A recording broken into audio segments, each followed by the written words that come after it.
지난 화요일부터 우리는 사도행전 19장을 공부하고 있죠. 그죠? 사도행전 19장은 3차 선교여행의 중심지인 여기 이 에베소라는 곳에서 벌어지는 이야기입니다. 그 에베소는 아시아도의 수도입니다. 굉장히 큰 도시입니다. 근데 여기서 아마 사도 바울의 선교여행일 때 최고의 부흥이 일어납니다. 그 이야기를 지난 금요일부터 조금씩 다루고 있는데요. 잠깐 복습하면 바울은 에베소에 이제 들어가자마자 어떤 일단의 무리를 만나서 예수님에 대해서 더 분명한 가르침으로 그들을 가르치고 침례를 베풀고 안수하자. 성령이 그들에게 임하였는데 그들이 이제 성령의 충만함으로 바울을 도와서 에베소의 선교를 시작합니다. 이 사람들이 12명이나 했죠. 그죠?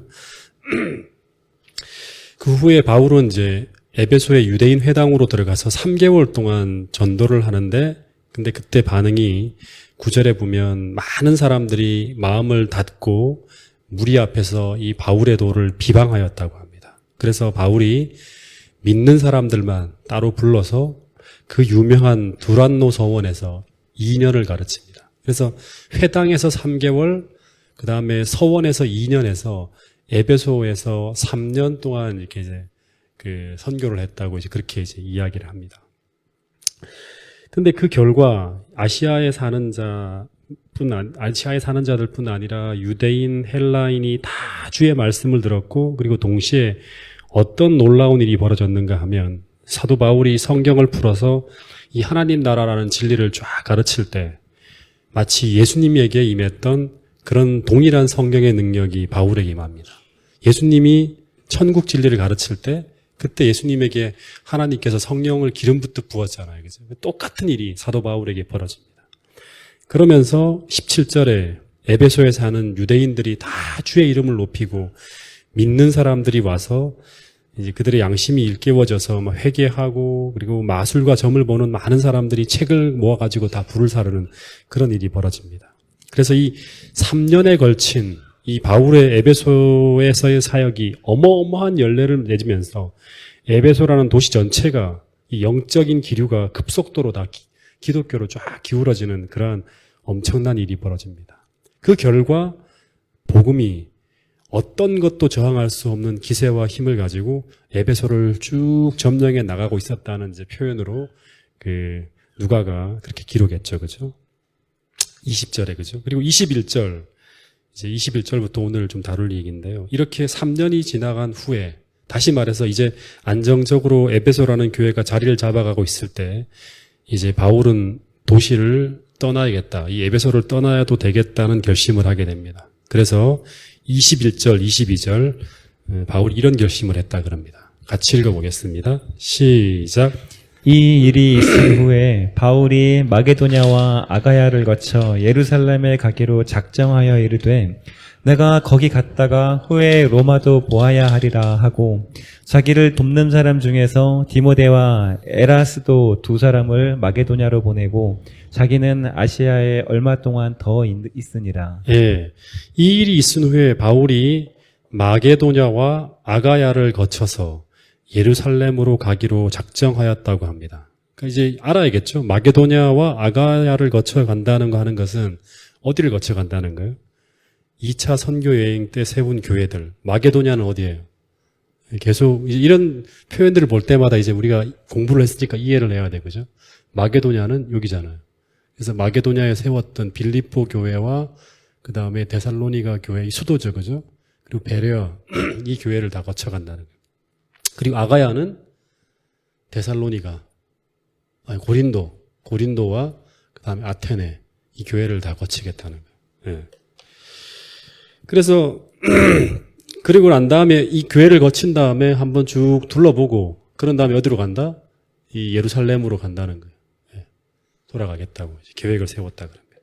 근데 왜 바울이 마게도냐와 아가야를 거쳐서 예루살렘으로 돌아가야 하겠다고 했는가 하면 우리가 고린도 전서를 읽어보잖아요. 그러면 그 당시에 예루살렘에 큰 기근이 왔어요. 몇 년 동안.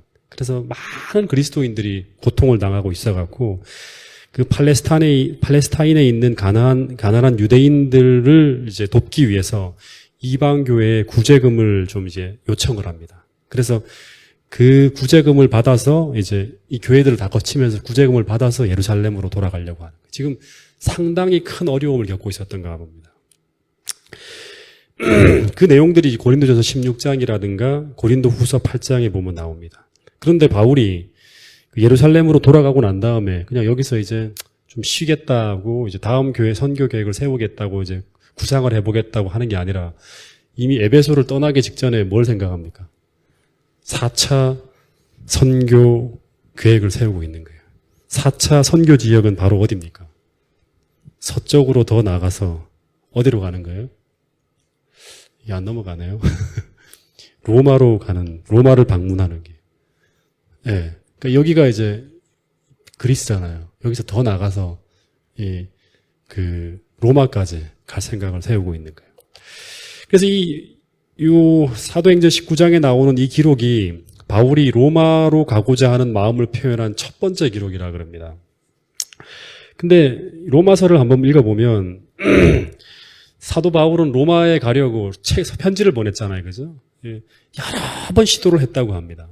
로마서 1장 13절 한번 볼까요? 로마서 1장 13절을 한번 읽어보겠습니다.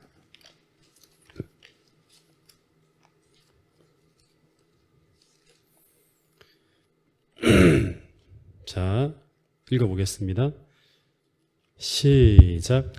형제들아, 내가 여러 번 너희에게 가고자 한 것을 너희가 모르기를 원치 아니하노니 이는 너희 중에서도 다른 이방인 중에서와 같이 열매를 맺게 하려 함이로되. 네, 여러 번 가고자 했는데 안 되는 거예요. 그리고 로마서 15장 23절 한번 보세요. 로마서 15장 23절에 보면 사도 바울은 로마만이 아니라 어디까지 가려고 하는가 하면 로마를 거쳐서 15장 23절 읽어보겠습니다. 시작. 이제는 이 지방에 일할 곳이 없고 또 여러 해 전부터 언제든지 서바나로 갈 때에 너희에게 가기를 바라고 있었으니. 예, 그러니까 그럼 22절부터 보면 그러므로 또한 내가 너희에게 가려 했던 것이 여러 번 있었으나 다 막혔다 그럽니다. 23절. 이제는 이 지방에 일할 곳이 없고 또 여러 해 전부터 언제든지 서바나가 어디입니까? 예, 이 로마에서 더 서쪽으로 들어가는 거예요. 스페인까지예요. 스페인으로 갈 때 너희에게 가기를 바라고 있었으니. 그러니까 로마로 갈 때 어디를 거쳐? 스페인까지 가려고 생각을 하는 거예요. 이는 지나가는 길에 너희를 보고 먼저 너희와 사귐으로 얼마간의 기쁨을 가진 후에 이제 가려고 한다고 하는 거예요. 그러니까 사도 바울은 자기가 이방인의 사도잖아요. 하나님께서 이방인의 사도로 부름을 받았다는 그 사명을 받은 후에 그는 아마 제일 먼저 가고 싶어 했던 곳이 어디냐 그러면 로마 제국의 수도인 로마로 가고자 했을 거예요. 거기를 공략을 하면 전 세계로 이제 복음이 퍼져나가니까. 근데 이러한 소망이 계속 좌절되었다 그럽니다. 그런데 이제 에베소를 떠나면서 사도 바울은 로마뿐이 아니라 그 로마서 15장 28절에 보면 서바나로 꼭 가려고 한다고. 로마만이 아니라 스페인까지 거쳐간다는 거예요. 근데 이 스페인은 사도 바울 당시로 보면 땅끝이라 그럽니다. 땅끝. 거기서부터는 더 없잖아요. 육지가 없잖아요. 그래서 사도 바울이 지금 이 에베소에서 이제 이 내용들을 보면 전도 여행의 거의 절정을 이루었을 거예요. 다시 말하면 목회의 전성기를 지금 찍은 거예요. 선교 여행에. 최고 큰 어떤 그런 엄청난 업적을 이룬 거예요. 근데 사도 바울이 이런 큰 성취를 보면서도 뭔가 예루살렘으로 돌아가서 좀 이제 안정을 취한다든가 좀 쉬려고 한다든가 한 템포 늦추려 하는 게 아니라 바로 여기 본문에 보면 이 일이 끝난 후에 에베소에서의 모든 일이 끝난 후에 다시 말해서 에베소에서의 성공을 보면서 바울은 여기서 멈추지 않고 급기야 로마도 보아야 하리라 하는 이제 생각을 하고 있는 거예요. 다시 말해서 그 사도 바울의 생각 속에서는 언제나 주님께서 자기에게 맡겨준 사명 어디까지? 땅끝까지 이르러 내 증인이 되리라고 하신 이 말씀을 이루어드리기 위해서 그는 로마를 거친 후에 이제 스페인까지 달려갈 계획을 세우고 있는 거예요. 이때 이 사도 바울의 나이가 얼마인지 아십니까? 이제 거의 60이 가까워지고 있는 그런 나이였어요. 그런데 여전히 그는 청년보다 더 뜨거운 열정을 품고 또 낯선 곳, 또 새로운 곳, 거기 가면 뭐 좋은 일이 벌어지는 게 하나도 없잖아요. 언제나 박해가 따라오고 어려움이 따라오고 생명의 위협을 느낄 수 있는 여러 가지 어떤 불편하고 힘든 상황들이 계속 오는데도 불구하고 선교적 열정을 불태우고 있었다는 거예요. 이 사람이 바로 이 사도행전의 성령 충만함으로 이 예수님의 복음을 땅끝까지 전파한 그런 이 스피릿을 가진 그런 사람이라는 거예요. 다시 말해서 바울은 주님이 주신 대사명, 교회에 주신 지상 명령에 완전히 사로잡혀 있는 사람이 바로 사도 바울이라는 사람이었다는 거예요. 그래서 22절에 보면 이제 마게도냐와 아가야를 거쳐서 예루살렘으로 돌아가려고 한다고 하는 결정을 한 후에 먼저는 어떻게 하는가 하면 자기가 바로 이제 그 마게도냐와 이 아가야 지방으로 들어가는 게 아니라 그를 돕는 사람 중에 누구와 누구죠? 이 디모데하고 그다음에 누구라 그럽니까? 에라스토라는 이 두 사람을 먼저 보낸다 그럽니다. 그리고 자기는 어디 있다? 아시아에 더 머물렀다 했죠. 아시아는 어딘가요? 계속 생각해야 되는 게 아시아 하면 아시아의 수도인 에베소예요. 에베소. 예. 에베소에서 얼마 동안 너 있었다 그럽니다. 그래서 다시 말해서 이제 사도 바울이 먼저 디모데와 에라스도를 바게도냐로 보내서 뭘 했냐 그러면 먼저 예루살렘으로 가져갈 복음 계획을, 복음 준비를 하게 하는 거예요. 그리고 또 하나 있어요. 복음 준비를 한 게 있고 또 하나는 뭘 했냐 그러면 이제 우리가 잊어먹지 말아야 될 건데요. 고린도 교회를 향해 쓴 서신을 전달하게 합니다. 다시 말해서 이때 사도 바울은 이 에베소에서 떠나려고 할 이 무렵에 고린도에서 벌어지고 있는 여러 문제들을 이 고린도를 떠나온 아볼로와 또 여러 사람들을 통해 들어요. 굉장히 그 문제가 엄청나요. 아볼로가 이제 고린도에서 돌아와서 사도 바울을 만나서 이렇게 이제 이야기하는 내용들이 사도행전에 보면 나옵니다. 그 문제를 듣고 난 다음에 사도 바울이 너무나 마음이 아픈 거예요. 그래서 자기가 바로 가게 되면 징계하는 일들이 벌어질 수 있는 그런 상황들이에요. 그래서 먼저 그 문제를 해결하기 위해서 고린도 전서를 먼저 써서 보냅니다. 근데 해결이 안 돼요. 그런 다음에 두 번째 편지를 또 쓰는데 그게 바로 뭐냐 그러면 고린도 후서를 쓰는 거예요. 그래서 사도 바울의 이제 서신 중에서 첫 번째 책이 무슨 책이라 했죠? 이제 기억하세요? 첫 번째 책. 박훈아 주사님. 데살로니가 전후서를 썼죠. 이 데살로니가 전후서는 어디서 썼죠? 언제? 다 잊어버렸으니까. 2차 선교 여행 때. 어디서? 18개월 동안 고린도에 머물 때. 이제 여기서 머물 때 재림에 대한 어떤 그런 그 문제, 제일 건전하지 못한 재림에 대한 어떤 그런 기다림으로 문제가 벌어지면서 그 문제에 대한 걸 해결하기 위해서 이제 쓴 편지서가 바로 이 데살로니가 전후서라 했어요. 그래서 건전한 종말론, 건전한 재림 준비에 대한 이야기를 우리가 살펴보기 위해서는 이 책을 읽어보면 되고요. 그 다음에 두 번째 책이 바로 3차 선교 여행 때 어디서? 에베소에서 한 AD 57년쯤 됩니다. 거기에서 이 교회에 일어나는 여러 가지 남 문제들, 뭐 나는 무슨 판이, 너는 무슨 판이 하는 문제와 음행에 관한 문제, 그 다음에 우상 숭배 음식을 먹어야 되느냐 마느냐 하는 이런 여러 가지 문제들에 대한 어떤 해결책으로 쓴 책이 바로 고린도 전서와 그 다음에 사도 바울의 사도직에 대한 어떤 그런 부분들의 불만을 제기하는 사람들을 위해서 쓴 책이 또 고린도 후서 같은 책이 이제 그 책들입니다. 그래서 이 책들에 대한 배경을 좀 이해를 하잖아요. 그러면 훨씬 더 잘 들어옵니다. 이 고린도 전서와 후서를 읽을 때. 그래서 이 책들을 이제 서신들을 보냅니다. 그리고 23절에 보면 이때 이런 편안하게 복음이 계속 번창하던 이 에베소에서 사도 바울이 떠나기 바로 직전에 어떤 일이 벌어지는가 하면 그 유명한 은장색 사건이라는 큰 소동이 벌어집니다.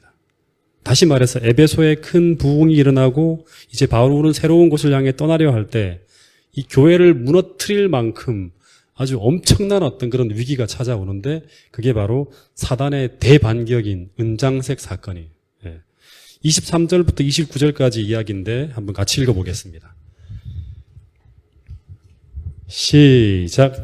그때쯤 되어 이 도로 말미암아 적지 않은 소동이 있었으니 즉 데메드리오라 하는 어떤 은장색이 은으로 아데미의 신상 모형을 만들어 직공들에게 적지 않은 벌이를 하게 하더니 그가 그 직공들과 그러한 영업하는 자들을 모아 이르되 여러분도 알거니와 우리의 풍족한 생활이 이 생업에 있는데 이 바울이 에베소뿐 아니라 거의 전 아시아를 통하여 수많은 사람을 권유하여 말하되 사람의 손으로 만든 것들은 신이 아니라 하니 이는 그대들도 보고 들은 것이라. 우리의 이 영업이 천하여질 위험이 있을 뿐 아니라 큰 여신 아데미의 신전도 무시당하게 되고 온 아시아와 천하가 위하는 그의 위엄도 떨어질까 하노라 하더라. 그들이 이 말을 듣고 분노가 가득하여 외쳐 이르되 크다 에베소 사람의 아데미여 하니 온 시내가 요란하여 바울과 같이 다니는 마게도냐 사람 가이오와 아리스타고를 붙들어 일제히 연극장으로 달려 들어가는지라. 예. 그 24절에 보면 이 사건의 시작은 이 더메드리오라는 사람. 예. 이 더메드리오라는 사람이 이제 주도해서 중심이 돼서 시작이 됩니다. 이 사람은 이제 그 은장색이라 그래서 은으로 아데미 신상의 모형을 만드는 그 일을 이제 어떻게 하는 사람인가 봐요. 근데 이제 이것으로 큰 수입을 벌던 사람인데, 근데 사도 바울의 등장으로 말미암아 이 아데미를 섬기는 사람들이 갑자기 줄어들기 시작하는 거예요. 그 동네에서. 그러면 뭐가 줄어들까요? 수입이 줄어들게 되고, 그러면서 생계 자체가 위협을 받고 있었던 거예요. 그래서 이들이 이제 이 경제적인 문제 때문에 이제 교회를 공격해 들어오는 거예요. 다시 말해서 에베소에서 이것도 다 어떻게 보면 영적인 전쟁이죠. 그러니까 우리가 이거를 하나의 어떤 그런 경제적인 이해관계를 통해 벌어지는 전쟁이 아니라 교회와 벌어지는 모든 문제는 다 영적인 전쟁이에요. 그렇게 해석을 해야지만 답이 풀립니다. 그리고 그 문제를 우리 해결할 수 있어요. 올바르게. 근데 이 아데미라는 말이 나오죠. 그죠? 아데미라는 말은 이제 헬라어로 아르테미스 하는 건데 이 달신 다산의 신으로 그 로마에서는 다이아나로 불려지는 신이라 그럽니다. 그래서 막 유방이 많아갖고 이제 그 다신 뭐 이렇게 이제 그 신을 섬기면 풍요, 다시 말하면 풍년이 들게 하고 재산이 많이 들어오고 하는 이런 어떤 기복적인 그러한 어떤 것들을 이제 준다고 생각하는 그런 여신이 바로 이제 이 아데미 신이라고 하는 아르테미스 신이라고 그럽니다. 근데 이 아데미 신의 우상 숭배의 중심지가 바로 어디냐 그러면 에베소예요.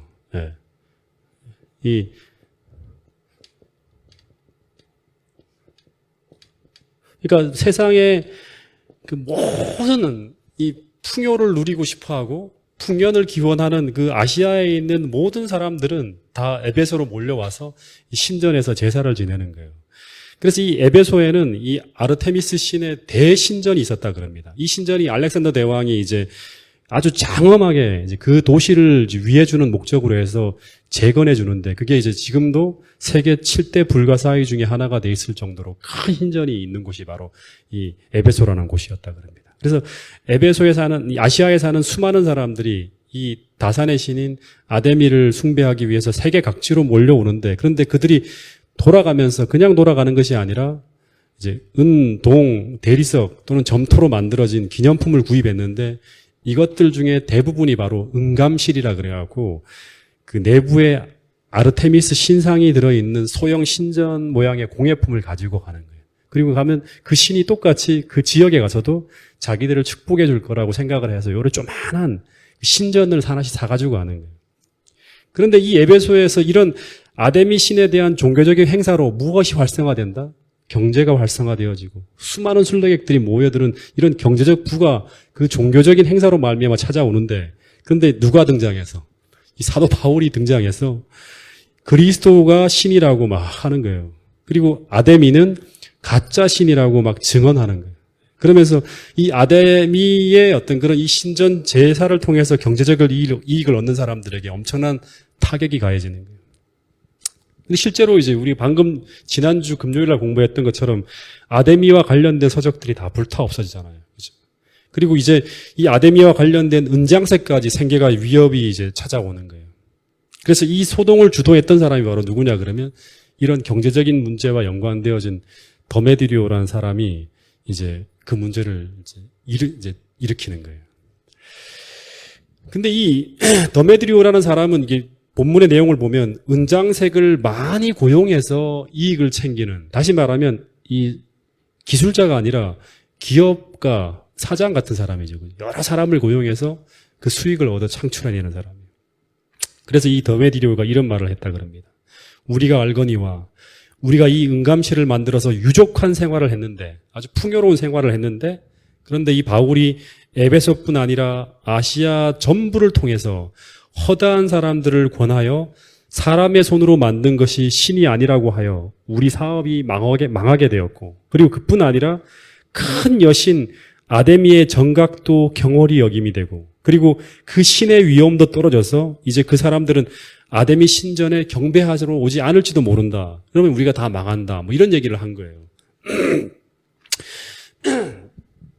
그래서 어떤 박해가 몰려오게 될 때 그 원인이 교리적인 것도 아니고 윤리적인 것도 아니라 어떤 사람에게 그 종교가 경제적인 측면과 연결되어질 때, 그것이 위협당하게 될 때 진리가 아니라 오직 경제적 이익 때문에 박해가 초래될 수 있다는 걸 보여주는 하나의 이제 그런 예죠.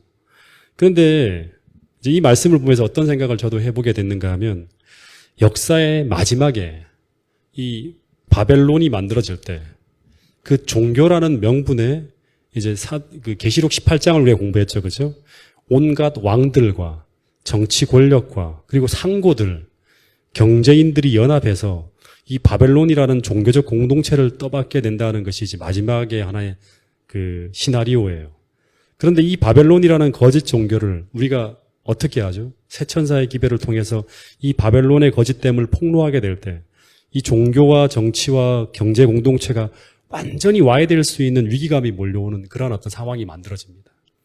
그때 그것이 무너지지 않기 위해서 이 정치와 종교와 경제가 다 연합해서 진리를 증거하는 자들을 핍박하고 박해를 가하게 된다는 것이 마지막 시나리오예요.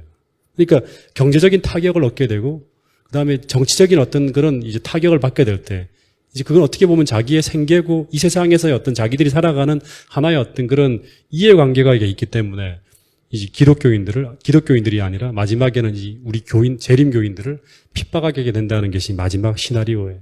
근데 초기 그리스도교의 복음 전도자들은 어디를 가나 이런 어려움 아래서 이제 일을 했다는 거예요. 모든 도시마다 다 뭐가 있습니까? 신전이 있고 제사장이 있고 그다음에 성소가 있었고, 그리고 제물과 축제를 통해서 이런 것들이 없었으면, 다시 말하면 기독교가 증거가 되지 않았으면 이제 타격을 받지 않아도 되는 어떤 그런 사업과 시장이 어려움을 겪게 되는 일들이 막 벌어지는 거예요. 그래서 그 사도 바울이 가는 곳마다 어떻게 본다 그러면 진리의 문제뿐 아니라 이런 경제적인 문제 때문에도 이제 핍박을 받게 되는 일들이 계속 빈번하게 벌어지는 것을 볼 수 있습니다. 그리고 또 하나는 이 바울의 복음이 본문에 보면 에베소만이 아니라 아시아 전역에 전해지고 있었다는 말이 나옵니다. 그 당시 이 아시아는 에베소를 중심으로 해서 소아시아죠, 그죠? 히에라폴리스, 서머나, 두아디라, 사데, 라오디게아, 필라델비아, 버가모 등 소아시아 여러 도시들이 있는데 그곳으로도 복음이 전해지고 있었다는 이야기를 합니다. 사도 바울은 가지 않았지만 이 에베소라는 교회가 굉장히 커지게 될 때, 다시 말하면 어마어마하게 부흥하게 될 때 이 에베소를 중심으로 해서 선교가 아시아 일대로 쫙 퍼져나가고 있었다는 거예요. 다시 말해서 에베소 하나가 강력하게 살아나자 이 복음이 에베소에서 인근으로 퍼져가면서 복음이 막 확산되어지고 있는 거예요. 그래서 제가 이 사실을 하나 보면서 이 동작중앙교회 하나가 아주 강하게 살아나게 될 때 이 인근으로 복음이 퍼져나가고 인근의 교회들이 살아나가고 그리고 많은 사람들이 진리에 관심을 갖게 되는 이런 소동이 이 동작 지역에 일어날 수도 있겠다는 생각을 해보게 됩니다. 그래서 우리가 교회가 더 에베소 같이 그런 어떤 이 사도 바울이나 에베소 교회의 부흥을 일으켰던 그런 사람들이 모여들어서 이제 어떻게 보면 이 동작 지역의 영적인 기류와 흐름을 바꿀 수 있을 만큼 그런 큰 부흥이 일어날 수 있을까요? 그것을 한번 우리가 꿈꿔보자고요. 지금은 꿈이지만 그것이 이루어지게 될 때 이 교회를 통해서 이 인근의 많은 사람들이 빛을 받게 되는 이제 아시아 일대가 다 그 은장색 자체가 안 팔리는, 다시 말하면 수입이 현격하게 줄어들고 관광객이 끊어지는 그런 엄청난 일들이 벌어졌어요. 예. 그런 큰 일이 우리 동작중앙교회를 통해서 일어날 수 있도록 우리 모두가 한번 그런 꿈을 꿀 수 있는 동작중앙교회 교인들이 될 수 있기를 간절히 바라겠습니다. 어쨌든 이런 상황에서 이제 사단이 마지막 발악을 하는 일이 벌어지는데 바로 이 더메드리오가 주동이 되어서 크도다 아데미어 하면서 이 구호로 이제 슬로건을 내걸고 아주 흥분하여서 시위를 하는데 이 사람이 굉장히 선동적이었던 것 같아요. 많은 사람들이 이제 무슨 얘기인지도 모르고 이 분위기에 이끌려서 막 사람들이 몰려들어서 온 성이 요란해서 사람들이 다 모였다 그럽니다. 그러면서 이 군중들이 이제 기독교가 나쁜 종교라는 식으로 막 이제 같이 분위기 휩쓸려서 사람들이 가다가 길거리에서 누구를 만나는가 하면 바울과 같이 다니던 사람인 가이오와 아리스토고라는 사람을 보게 됩니다. 그래서 이 사람을 붙잡아서 이 두 사람을 연극장이라고 불리는 곳이라는데, 연극장이라고 불리는 곳은 정확하게 말하면 에베소의 원형 경기장이에요. 한 2만 5천 명 가까이인 사람들이 모일 수 있는 대형 경기장인데 그곳으로 끌고 갑니다. 그리고 이 사실을 이제 바울이 알게 되는 거죠.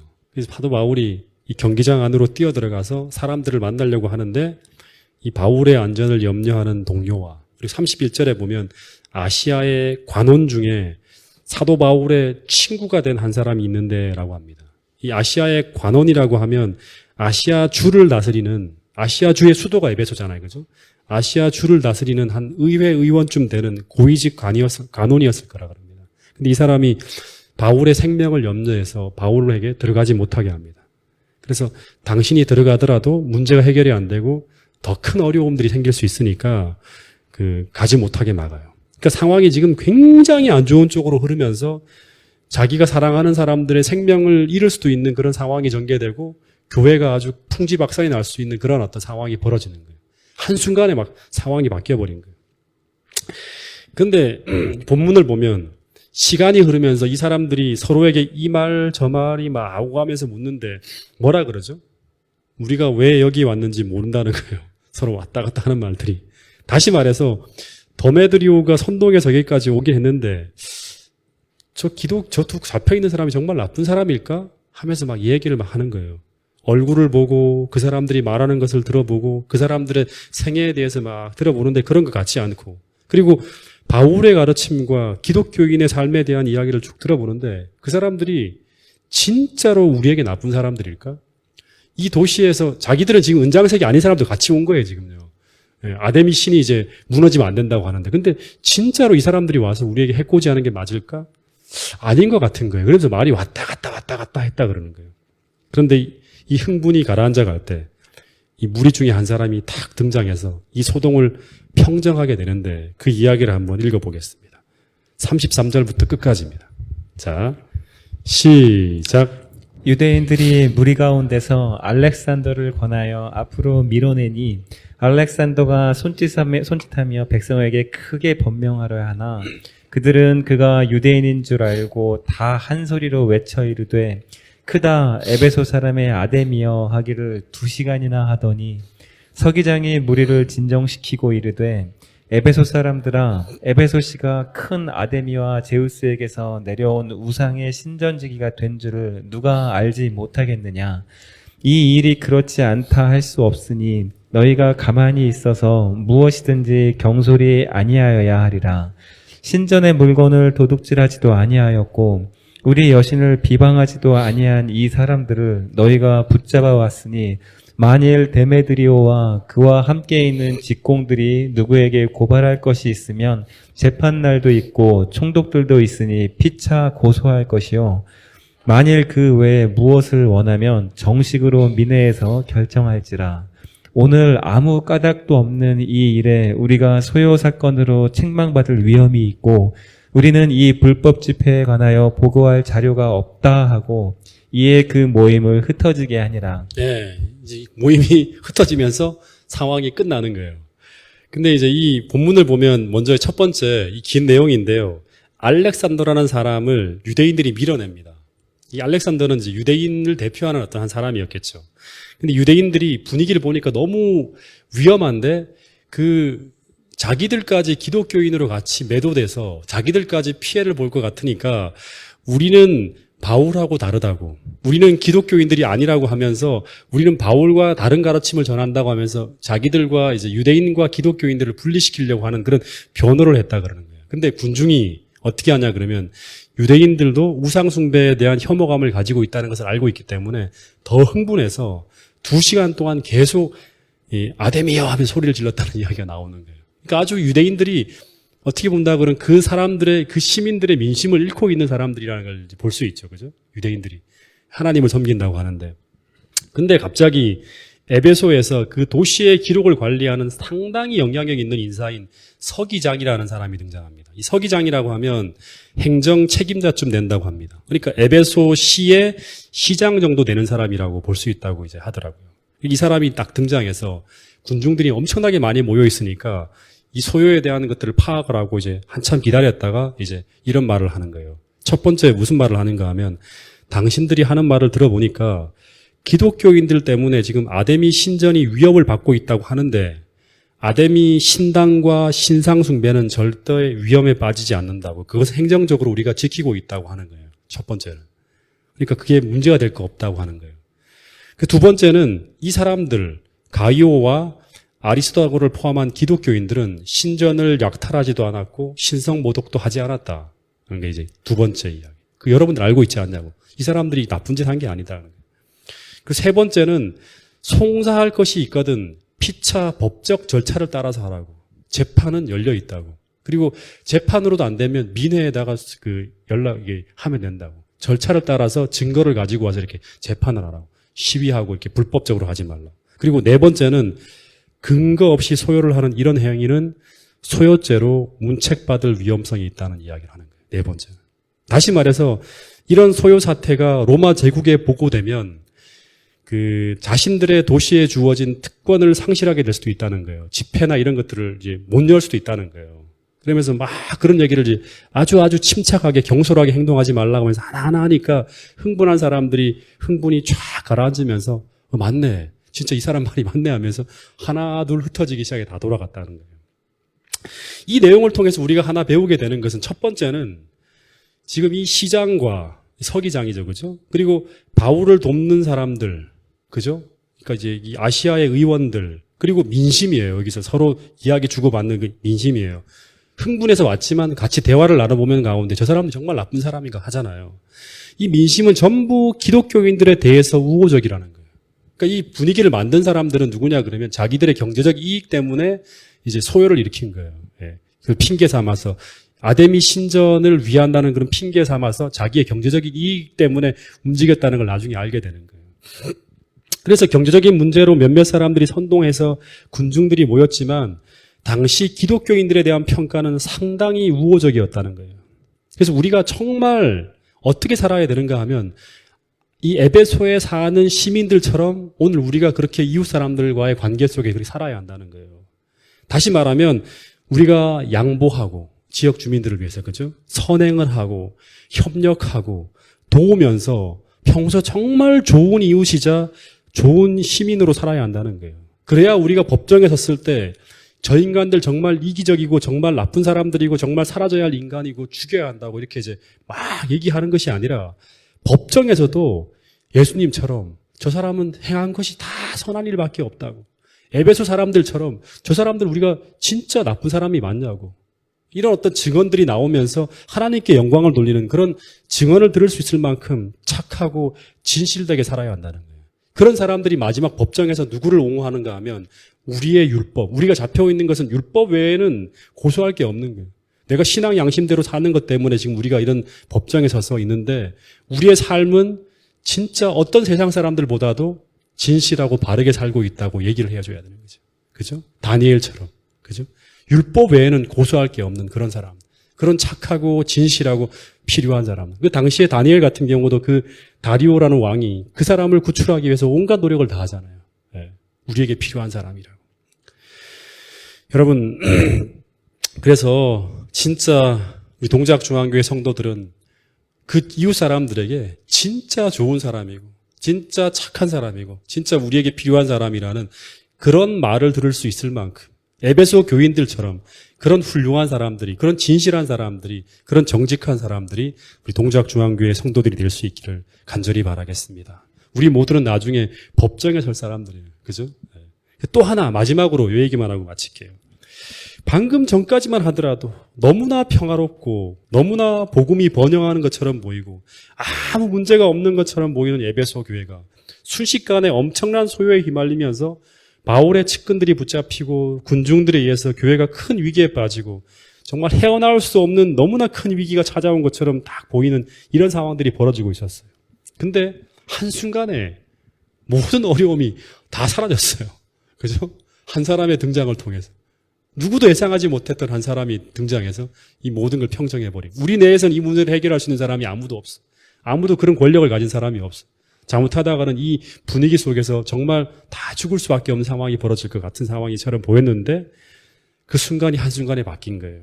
그래서 여러분 우리가 때때로 신앙을 가지고 말씀에 따라 살려고 하다 보면 때때로 억울한 일을 당하기도 하고 때로는 오해를 받기도 하고 때로는 전혀 예상하지 못한 큰 어려움 속에 빨려 들어갈 수도 있다는 거예요.